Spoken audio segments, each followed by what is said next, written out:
I think more than LLMs, now the power is going to be in how do you add the LLM plus plus plus. Yeah. Just to give you an example, within Sherlock, the LLM plus plus plus is what we call Sherlock's brain, which is how does it do action planning? How does it understand thinking preferences of users? How does it bring in contextual resources, micro learning pieces within a coaching conversation? How does it send nudges? There are at least 8 systems which sit on top of the basic LLM, which LLM can understand context, but there is Yeah. beyond that as well. Now, if I just, which is what a human coach would do, which is that end to end journey.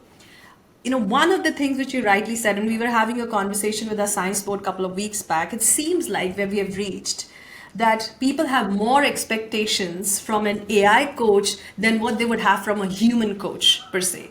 That's how fast the technology is moving. And so we have to call out to people that, what you're asking, even humans don't do it. But Yeah. because technology is moving so fast, they have those expectations. Yeah. Yeah, we're in a tricky spot a little bit with a lot of these sort of AI tools or AI sort of conversational experiences and things like this that are, because they are looking more human and behaving more human. People often kind of associate a human level of expectation with them. Um, uh, so like understanding human psychology and how people react to a lot of these things, I think is really important. I mean, the case in point for me is like,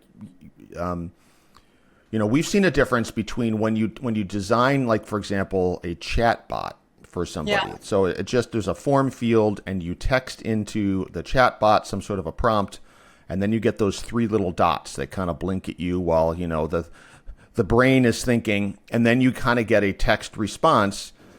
People sort of understand the form, they understand the medium, and they're willing to wait for that. It's fine.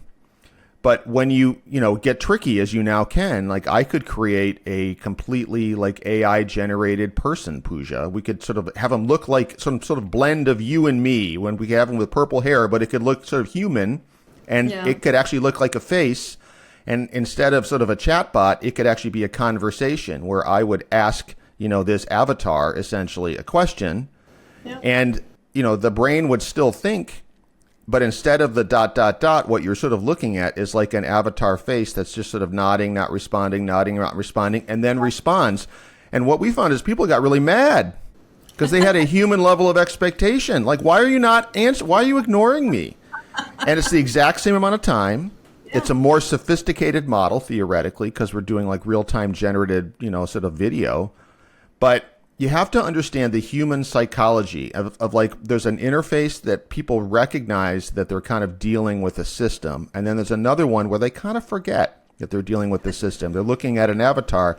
And so like, I use that just to kind of illustrate that I think a lot of these things have to be very careful with kind of how they present themselves, because they need to be honest about the limits of what they can do. And you've got to kind of, like even, there's a phrase that's kind of going around in my community a lot, that you have to kind of treat AI like your intern and not your boss. And Sure. what you're essentially talking about there is like, don't assume the thing that you get out of, I don't know, Perplexity or Claude or ChatGPT is like the answer at first glance. Right? What you've got to do is you've kind of got to give it instructions the way you would someone who's just sort of starting out and just kind of like learning, and like sort of go back with them a couple of times and use the responses that you get from this as like things to think about yourself and explore. And when you have that kind of approach to it versus just assuming that the thing that comes out the other end is gospel, you actually have a way healthier relationship, I would argue, with the kind of stuff that you're getting out of these AI tools.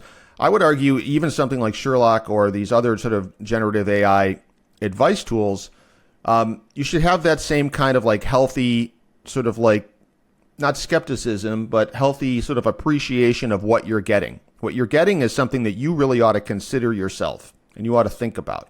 And it ought to be causing you to sort of like ask questions yourself. Don't assume that like this is the answer. Yeah, yeah. Expectation setting is key.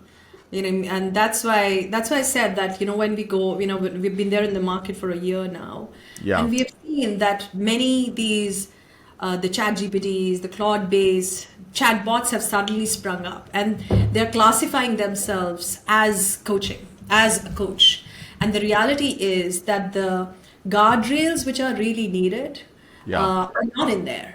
So have you done expectation setting? And that's where the coaching mastery, which was 10,000 hours of coaching, which was put in the last 3 years, the coaching methodology has to be very, very solid, like you said.